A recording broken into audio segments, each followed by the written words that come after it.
فرزند زہرا یہ حالات برے ہیں۔ کاشانہ بصیرت ایک ایسا مکمل یوٹیوب چینل جس پر محروم بصارت کے لیے بالخصوص اور تمام افراد کے لیے بالعموم سینکڑوں کی تعداد میں اسلامی کتب دستیاب ہیں۔ لہذا گزارش ہے کہ آپ اپنی ذمہ داری نبھاتے ہوئے کاشانہ بصیرت کو سبسکرائب کرنے کے ساتھ ساتھ بیل آئیکن کو پریس کیجئے تاکہ آپ علم کے حصول کے ساتھ ساتھ مذہب اہل بیت کی اشاعت میں بھی اہم کردار ادا کرتے رہیں۔ کاشانہ بصیرت۔ فرزند زہرا یہ حالات برے ہیں۔ بسم اللہ الرحمن الرحیم۔ السلام علیکم۔ یہ کتاب آپ کے لیے کاشانہ بصیرت کی یوٹیوب چینل کی جانب سے ریکارڈ کی جا رہی ہے۔ نام کتاب احسن الفوائد فی شرح رسالہ اعتقادیہ، تالیف شیخ صدوق علیہ رحمہ۔ باب اول توحید باری تعالیٰ کے متعلق شیعہ امامیہ کا اعتقاد۔ اب ہم کتاب کا پارٹ نمبر 16 پڑھیں گے۔ چند صفات سلبیہ کا بیان کا بقیہ حصہ۔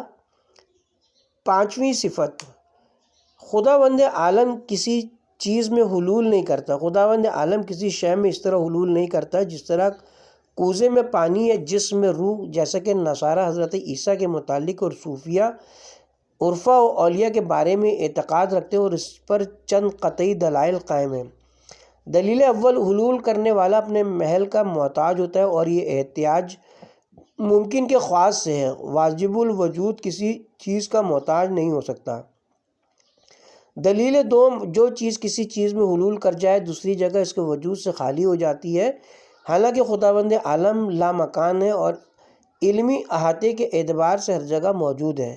دلیل سوم، جس چیز کے حالات میں تبدیلی واقع ہو جائے وہ زوال پذیر ہوتی ہے، لہٰذا اگر خدا کے لیے حلول ممکن ہو اور آج کسی چیز میں اور کل کسی چیز میں حلول کرے تو وہ فانی ہو جائے گا، حالانکہ وہ ازلی اور ابدی ہے، اس کے لیے فنا و زوال ناممکن ہے۔ دلیل چہارم، حلول میں حال کے لیے جو جوہر یا عرض ہونا ضروری ہے۔ جوہر کی مثال تو اوپر مذکور ہے، اور عرض کی مثال یہ کہ جیسے پھول میں خوشبو یا آگ میں حرارت۔ حالانکہ اوپر ثابت کیا جا چکا ہے کہ خدا کی ذات جوہر و عرض ہونے سے اور اعلیٰ و عرفہ ہے، لہٰذا اس کے لیے حلول کرنا بھی ناممکن ہوگا۔ چھٹی صفت، خداوند عالم کسی شے کے ساتھ متحد نہیں ہوتا، جیسے کہ بعض فرقہ باطلہ نے اپنے رہبروں اور بزرگوں کے متعلق یہ نظریہ فاسدہ رکھتے ہیں کہ خدا ان کے ساتھ متحد ہو جاتا ہے، اور اس حالت میں وہ یہ راگ الاپتے ہیں، اور یہ چند وجہ باطل ہے۔ دلیل اول، اتحاد کی اصطلاحی تعریف یہ کہ دو چیزیں کا اس طرح باہم مل کر ایک ہو جانا تاکہ ان کے اتحاد سے حجم میں کوئی کمی واقع ہونا زیادتی، اس طرح کا اتحاد عقلاً محال و ناممکن ہے، لہذا خدا کے لیے کیوں کر درست ہو سکتا ہے۔ دلیل دوم، اگر بالفرض خداوند عالم کسی شے سے متحد ہو تو وہ دوسری شے دو حال سے خالی نہیں، واجب ہوگی یا ممکن۔ اگر واجب ہو تو واجب الوجود ایک سے زائد ہو جائیں گے جو کہ باطل ہے، اس کی تفصیل محبت سے توحید میں آ رہی ہے۔ اور اگر ممکن ہو تو اتحاد کے بعد جو حاصل ہوگا وہ اگر واجب ہوا تو انقلاب ممکن با واجب لازم آئے گا، اور اگر ممکن ہوا تو انقلاب واجب لیکن لازم آئے گا، اور یہ انقلاب بالکل محال و ناممکن ہے، پس اتحاد کو باطل تسلیم کرنا پڑے گا۔ دلیل سوم، اس قسم کا اتحاد بالکل غیر معقول ہے، کیونکہ اگر اتحاد میں ہر دو کا وجود محفوظ ہے تو پھر دو میں اتحاد حاصل نہیں ہوا، اور اگر ہر دو معدوم ہو گئے اور کسی تیسری چیز نے جنم لے لیا تو بھی اتحاد نہ ہوا، اور اگر ایک موجود ہے اور دوسرا معدوم تو اس صورت میں بھی اتحاد ثابت نہیں ہوتا۔ پس معلوم ہوا کہ یہ اتحاد ناقابل قبول اور ناقابل فہم ہے، اس لیے محال اور ناممکن ہے۔ دلیل چہارم، اور اگر اتحاد کے مجازی معنی مراد لیے جائیں کہ کون و فساد کے ذریعے ایک چیز کا دوسری چیز دوسری چیز بن جانا جیسے پانی کا بخارات بن جانا، تو اسی معنی کے اعتبار سے بھی خداوند عالم کے لیے اتحاد ناممکن ہے، اس لیے اس کے لیے کون و فساد بننا اور بگڑنا محال ہے، کیونکہ یہ امر صفات ممکن میں سے ہے۔ ساتویں صفت خداوند عالم محتاج نہیں ہے۔ خداوند عالم اپنی ذات و صفات میں کسی زمان یا مکان یا آلات و اسباب یا کسی وزیر و مشیر کا محتاج نہیں ہے، بلکہ تمام کائنات اس کی محتاج ہے اور وہ سب سے مستغنی و بے نیاز ہے۔ اس پر مندرجہ ذیل دلائل دلالت کرتے ہیں۔ دلیل اول، خود اس کا ارشاد ہے، تم سب خدا کے محتاج ہو مگر وہ سب سے بے نیاز ہے۔ خداوند عالم تمام کائنات سے بے نیاز ہے۔ اللہ بے نیاز مطلق ہے۔ دلیل دوم، احتیاج ممکن کے خواص و آثار میں سے واجب الوجود ہوتا ہی وہ ہے جو سب سے بے نیاز ہو۔ اگر وہ محتاج غیر ہو تو واجب نہیں رہے گا بلکہ ممکن بن جائے گا، اور یہ ناممکن ہے۔ دلیل سوم، اگر وہ کسی غیر کا محتاج ہو تو وہ غیر خدا بننے کا زیادہ حقدار ہوگا بنسبت اس محتاج کے خدا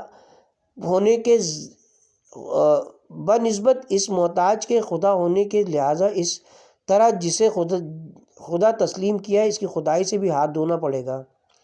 دلیل چہارم، احتیاج غیر نقص و عیب ہے، اور خداوند عالم تمام نقائص و عیوب سے منزہ اور مبرہ ہے، اور بے نیاز ہونا صفت کمال ہے، اور خداوند عالم صفات کمالیہ سے متصف ہے، لہٰذا ماننا پڑے گا کہ وہ محتاج غیر نہیں ہے۔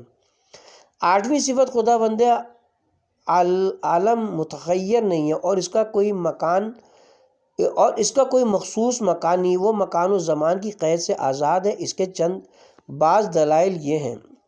دلیل اول، مکان کی احتیاج اسے ہوتی ہے جو جسم یا جسمانی ہو، لیکن چونکہ وہ جسم و جسمانیت سے منزہ ہے اس لیے اس کے لیے مکان کا سوال ہی پیدا نہیں ہوتا۔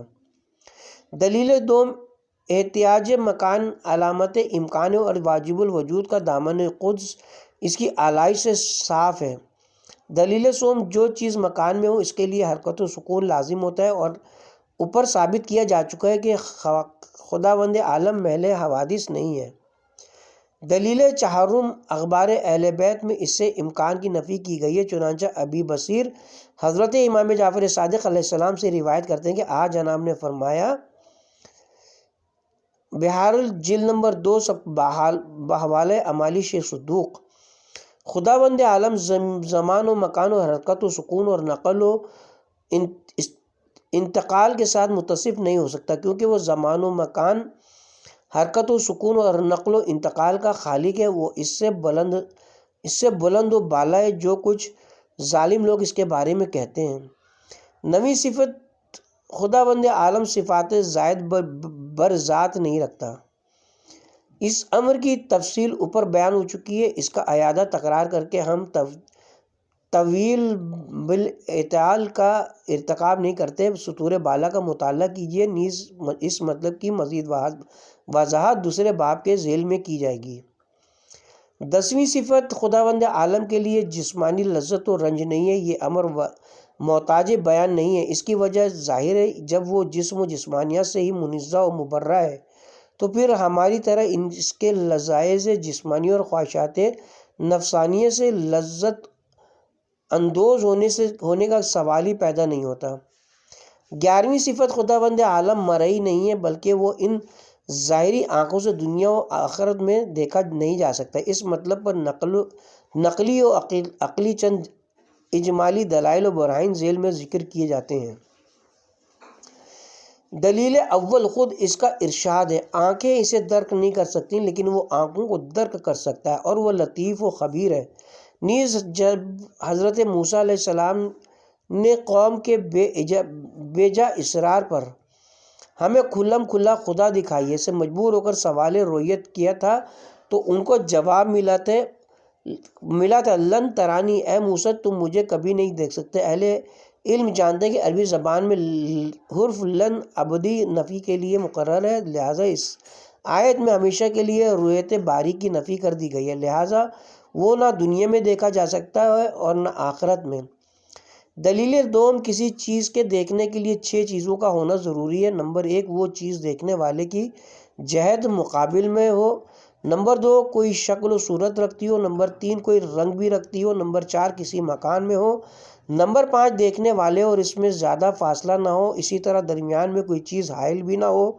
نمبر 6، روشنی ہو، تاریکی نہ ہو۔ بدیہی ہے کہ یہ تمام صفات جسم و جسمانیت کے ہیں، اور اوپر محقق کو مبرہم کیا جا چکا ہے کہ خالق عالم جسم اور اس کے جملہ اثار و خواص سے منزہ و مبرہ ہے، لہٰذا اس کے دیکھنے کا سوال ہی پیدا نہیں ہو سکتا۔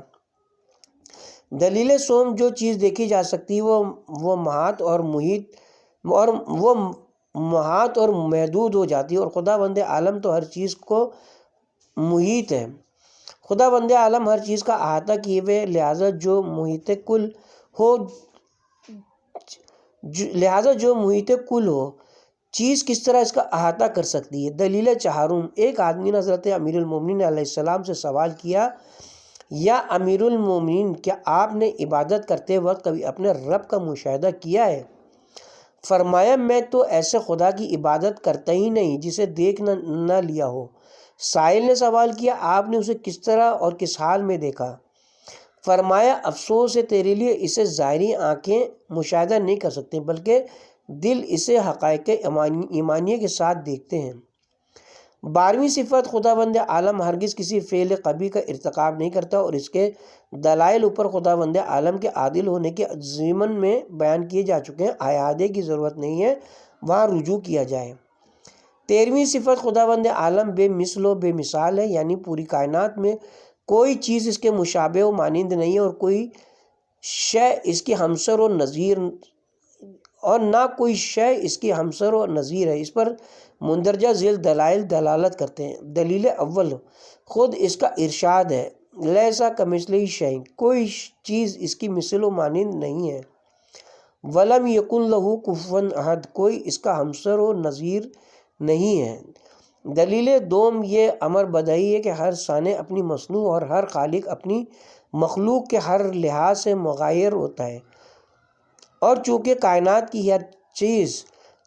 کی ہر چیز خدا کی مخلوق ہے، لہٰذا خدا عز و جل ان میں سے کسی بھی شے کے ساتھ مشابہ نہیں ہو سکتا۔ اسی بنا پر حضرت امام محمد باقر علیہ السلام سے مروی ہے، فرمایا، ہدایت المحدین بحوالہ شرح اصول کافی کتاب کا حوالہ تھا، ہر وہ چیز جو کسی کے عقل یا وہم یا خیال میں سما سکے اللہ سبحانہ اس کے علاوہ اور اس کے ماورا ہے، کیونکہ عقل و وہم میں آنے والی چیز مخلوق ہے، اور کوئی مخلوق اپنے خالق کے مشابہ نہیں ہو سکتا ہے۔ کئی روایات میں وارد ہے کہ ہوا شے لا کالا اشیاء، خدا بندہ ایک شے ضرور ہے مگر وہ دوسری اشیاء کی مانند نہیں ہے۔ اصول کافی، اس کی نہ کوئی کیفیت ہے اور نہ اس کے لیے کوئی مکان ہے، وہ تو کیفیت و مکان کا رب ہے، لہٰذا وہ ان سے متصف کیوں کر ہو سکتا ہے؟ جو کچھ ہم بیان کرتے ہیں اس سے اس کی ذات اور اس کی صفات اجل و عرفہ ہے۔ ازالہ شبہ، انہی حقائق سے ایک شبہ کا ازالہ بھی ہو جاتا ہے جو اس مقام پر بعض کم فہم حضرات کی طرف سے کیا جاتا ہے کہ ایسے خدا کے وجود کا کیوں کر اقرار کیا جا سکتا ہے کہ جو جسم و جسمانیت سے منزہ ہے اور آنکھوں سے دیکھا نہیں جا سکتا، عقل و وہم میں اس کی کیفیت نہیں آ سکتی، اس کی کہنا حقیقت تک رسائی ممکن نہیں، مگر بائیں ہمہ علم و قدرت وغیرہ صدقات جلیلیہ کے ساتھ متصف ہے۔ اگرچہ سابقہ مباحث میں اس قسم کے شبہات کے مفصل جوابات دیے جا چکے ہیں، تاہم چونکہ اس شبہ میں قدرت جدید و تنوع ہے، اس لیے یہاں بالاختصار اس کا ازالہ مناسب معلوم ہوتا ہے جب وہ مسلم و محقق ہے کہ اس عالم میں امکان و حدوث کے جملہ آثار و خواص پائے جاتے ہیں، اور یہ بھی بدیہی امر ہے کہ کوئی حادث و ممکن بغیر کسی محدث و موجد کے عرصہ ہستی میں قدم نہیں رکھ سکتا، لہٰذا عقل سلیم مجبور کرتی ہے کہ اس عالم کے لیے کوئی ایسا مؤثر اور موجد ہونا ضروری ہے جس میں ممکن یا حادث کے آثار و علامات موجود نہ ہوں۔ اسی موجد و مؤثر کائنات کا نام خدا ہے، اگرچہ اس کی حقیقت تک ہماری عقلوں کی رسائی نہ ہو سکے۔ جس طرح انسان ایک عمدہ قسم کی گھڑی دیکھ کر یہ یقین کر لیتا ہے کہ اس کا بنانے والا ضرور ہے، جو صنعت ساعت سازی میں کامل دستگار رکھتا ہے، لیکن اگر اس کے ایسے بعض اوقات جو گھڑی سازی میں لیکن اگر اس کے ایسے بعض اوصاف جو گھڑی سازی میں دخل نہیں رکھتے اس کو معلوم نہ ہو سکیں، مثلاً یہ کہ اس کا رنگ سفید تھا یا سیاہ، اس کا قد دراز تھا یا کوتا، وہ جوان تھا یا بوڑھا، تو اس بنا پر اس کے موجود اور کامل صنائع ہونے میں کسی قسم کا شک و شبہ نہیں کیا جا سکتا۔ نہیں اسی طرح عجائب و غرائب سے مملوء و مشحون اس عالم کو دیکھ کر یہ یقین ہو جاتا ہے کہ اس کا ایک ایسا صانع و خالق ضرور موجود ہے جو ہر کمال سے متصف اور ہر نقص و عیب سے منزہ و مبرہ ہے۔ اب اگر یہ معلوم نہ ہو سکے کہ اس کی اصل حقیقت و ماہیت کیا ہے تو اس سے اس کے موجود ہونے پر کوئی اثر نہیں پڑتا۔ اس عالم میں ہزاروں چیزیں ایسی ہیں جن کی حقیقت ہمیں معلوم نہیں ہے۔ جو چیزیں سب سے زیادہ انسان کے قریب ہیں جیسے عقل، فہم، نفس اور روح، اسے ان کی حقیقت کا بھی علم نہیں ہے۔ اسی لیے حدیث میں وارد ہے، جس نے اپنے نفس کو پہچان لیا اس نے اپنے رب کو پہچان لیا۔ اے معرفت خدا کے دعوے دار، ذرا یہ تو بتا کہ روح اپنی حقیقت کے اعتبار سے تیرے کس عضو میں ہے؟ کیا تو نے کبھی اسے دیکھا یا اس بات کا مشاہدہ کیا کہ وہ کس طرح جولان کرتی ہے؟ 14ویں صفت توحید کا بیان۔ خداوند عالم واحد ہے، اس کا کوئی شریک نہیں ہے، نہ ذات میں، نہ صفات میں، نہ افعال میں اور نہ عبادت میں، غرض کہ وہ ہر اعتبار سے واحد و یکتا ہے، اور یہی خالص توحید اسلام کا ترہ امتیاز ہے، کیونکہ خداوند عالم کی ہستی کا اجمالی اقرار و اعتقاد تو تمام مذاہب میں پہلے بھی موجود تھا اور اب بھی اسی بنا پر قرآن مجید میں موجود ہے۔ اگر تم کفار سے دریافت کرو کہ آسمان و زمین کو کس نے پیدا کیا تو وہ ضرور کہیں گے کہ اللہ نے۔ ان میں اگر کوئی نقص ہے تو وہ توحید کا ہے، ان میں یا تو توحید سرے سے ہی نہیں ہے اور اگر ہے بھی تو وہ ناقص ہے، کیونکہ تنوینیت کے مخمخزے میں مبتلا ہے، اور اگر کوئی تثلیث کے غیر معقول معمے میں الجھا ہوا ہے اور کوئی اس سے بھی زائد معبودوں کی عبادت کے چکر میں پڑا ہوا ہے، یہی وجہ ہے کہ ان کو جو کچھ قد و کاش اور وحشت ہے وہ صرف عقیدہ توحید خالص سے ہے۔ چنانچہ ارشاد قدرت ہے، سورہ پارہ نمبر 22 سورہ مومن آیت رکوع نمبر 7، جب خدا واحد کو پکارا جاتا ہے تو تم انکار کر دیتے ہو، اور اگر اس کے ساتھ کوئی شریک قرار دے دیا جائے تو تم اقرار کر لیتے ہو۔ خدا وحدہ لا شریک کا ذکر کیا جاتا ہے،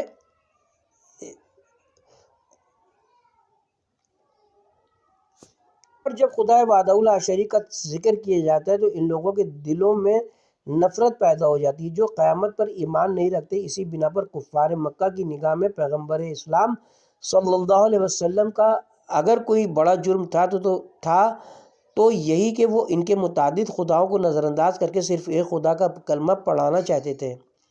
خلاق عالم نے ان کی اس ناراضی کا تذکرہ ان الفاظ میں کیا ہے، پارہ نمبر 24 سورہ صاد رکوع نمبر 10، کیا اس رسول نے متعدد خداؤں کو فقط ایک خدا بنا دیا ہے؟ یہ عجیب بات ہے۔ وہ بہرحال جیسی صاف اور نکھری ہوئی توحید اسلام نے پیش کی، ایسی خالص توحید کسی مذہب نے پیش نہیں کی۔ دیگر مذاہب میں یا تو توحید فی ذات ہی کا فقدان ہے، اور اگر توحید ذاتی ہے تو توحید فی صفات ندارت، اور اگر توحید فی صفات ہے تو توحید فی افعال انقاد ہے، اور اگر بالفرض وہ موجود ہے تو توحید فی العبادت کا قحط ہے۔ بہرحال ان کی توحید ناقص ہے۔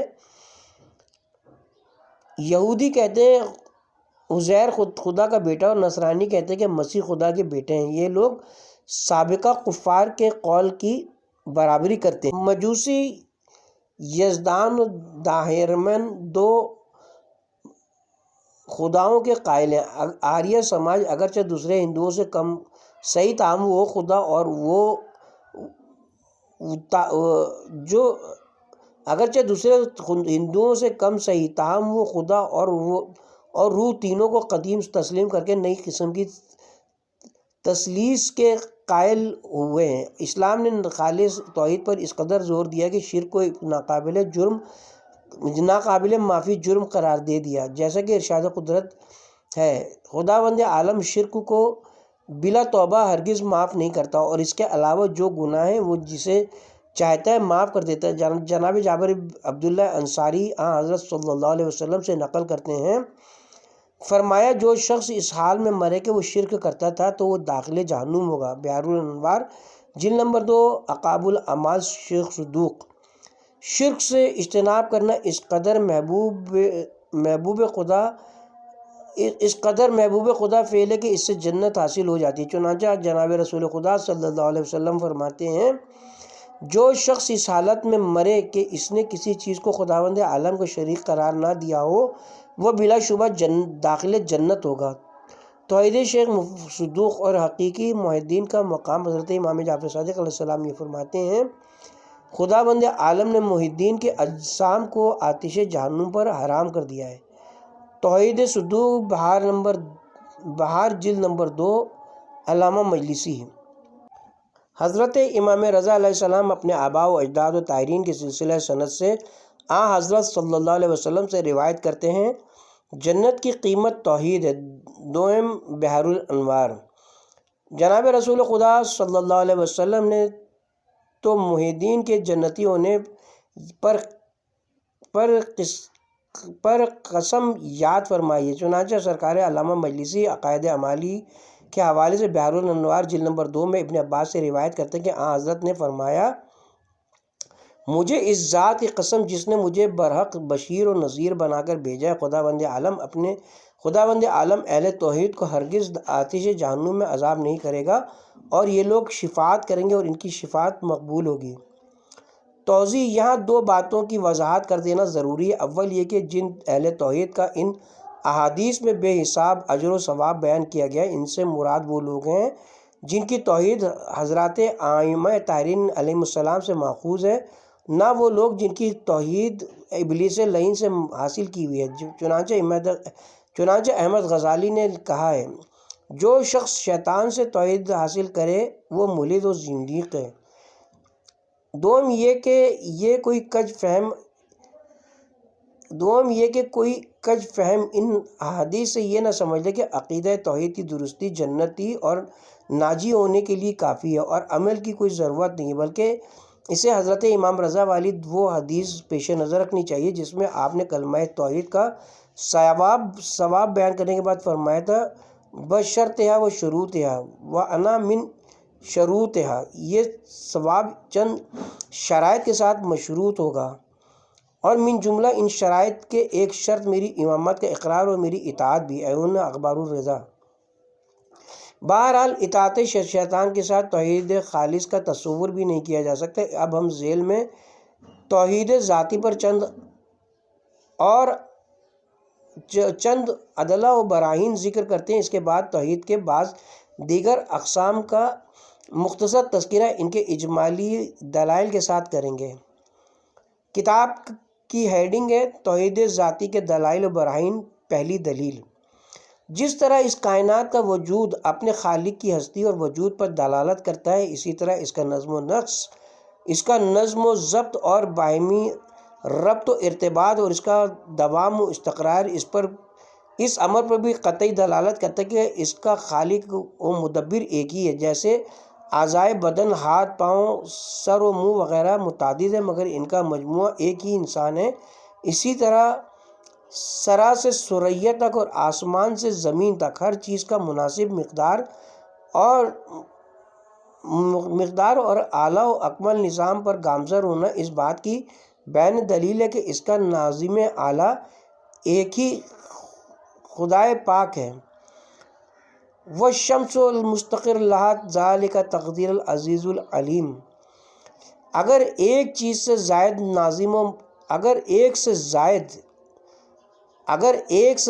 ناظم و مدبر ہوتے تو عالم میں یہ اتحاد یکجہتی اور یہ نظم و ضبط ہرگز نہ ہوتا، بلکہ اختلاف و افتراق اور بے ترتیبی اور بد نظمی کے آثار نمایاں و آشکار ہوتے۔ جناب حشام بن حکم کے سوال پر حضرت صادق آل محمد علیہ السلام نے توحید باری تعالیٰ پر اسی دلیل جمیل کی طرف اشارہ فرمایا ہے۔ حشام نے کہا، فرزند رسول اس بات پر کیا دلیل ہے کہ خداوند عالم ایک ہے؟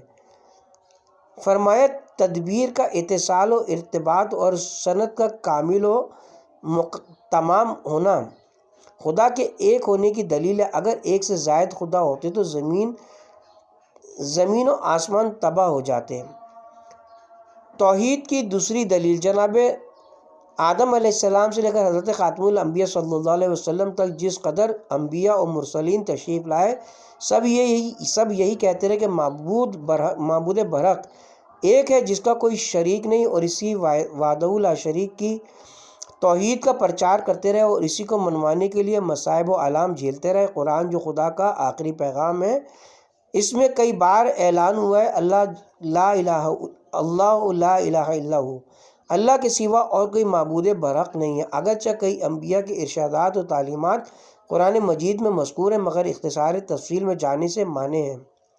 اجمالاً اتنا ہی کافی ہے کہ قرآن خبر دیتا ہے، اے حبیب، آپ سے پہلے جس قدر ہم نے رسول بھیجے ہر ایک کی طرف ہم نے یہی وحی کی کہ میرے سوا کوئی معبود نہیں، پس میری ہی عبادت کرو۔ یہ قرآن سے استدلال نہیں تاکہ منکر قرآن پر حجت نہ ہو سکے، بلکہ ایک تاریخی مسلمہ کے ساتھ تمسک ہے کہ ہر آنے والے پیغمبر نے آ کر یہی پیغام دیا کہ خدا کا کوئی شریک نہیں ہے۔ اس سے بالبداہیت یہی نتیجہ نکلتا ہے کہ خدا ایک ہی ہے، کیونکہ اگر اس کے علاوہ کوئی اور معبود بھی ہوتا تو اس کے بھی تو کچھ انبیاء اور نمائندے آتے اور اس کے وجود کے بھی تو بالآخر کچھ آثار نمایاں ہوتے، لہٰذا اس کے آثار کا فقدان ان کے نہ ہونے کا واضح برہان ہے۔ سید الموحدین حضرت علی علیہ السلام نے اسی دلیل کی طرف اشارہ کرتے ہوئے فرمایا ہے، اے بیٹا حسن، تمہیں معلوم ہونا چاہیے کہ اگر تمہارے رب کا کوئی شریک ہوتا تو اس کے بھی کچھ رسول تمہارے پاس آتے اور تم ضرور اس کی مملکت و سلطنت کے کچھ آثار دیکھتے اور تم اس کے افعال و صفات سے آگاہ ہو جا ہوتے، لیکن چونکہ ایسا کچھ بھی نہیں لہٰذا وہ ایک ہے جیسا کہ اس نے اپنی توصیف کی ہے، اس کی حکومت میں اس کا کوئی شریک نہیں ہے۔ کتاب کا حوالہ ہے نہج البلاغہ۔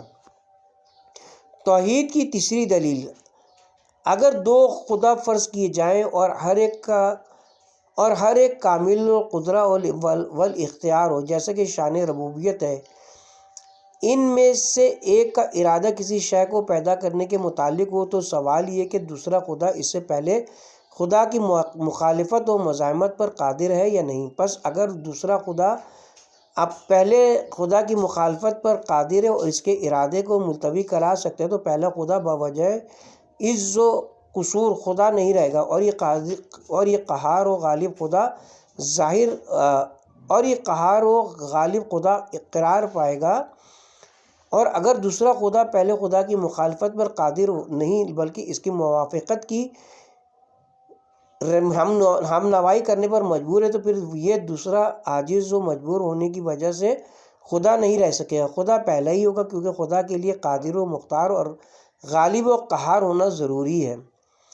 توحید کی چوتھی دلیل، ایک زندیق نے ایک مرتبہ حضرت صادق آل محمد کی خدمت میں عرض کیا کہ یہ کیوں جائز نہیں کہ ایک سے زائد خدا ہوں؟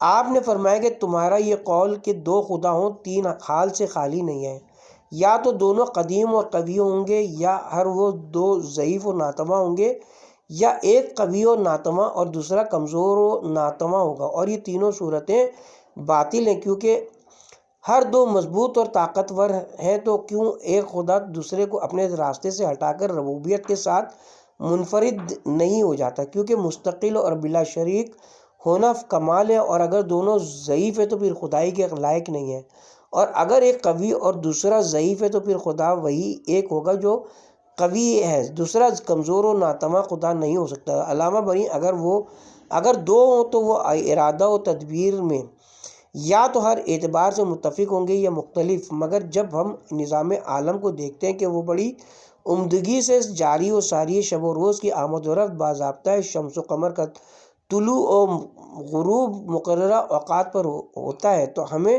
یقین ہو جاتا ہے کہ مدبر و منظم ایک ہی ہے۔ کتاب کا حوالہ احتجاج تبریسی۔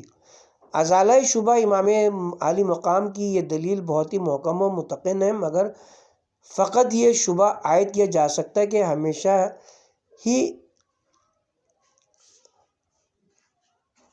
یہ کیا جا سکتا ہے ممکن ہے دونوں خدا قوی و توانا ہوں مگر اتفاق سے ہر کام انجام دیتے رہیں، لہٰذا ان میں اختلاف نہیں ہوتا، اس لیے آثار میں اختلاف نہیں ہے۔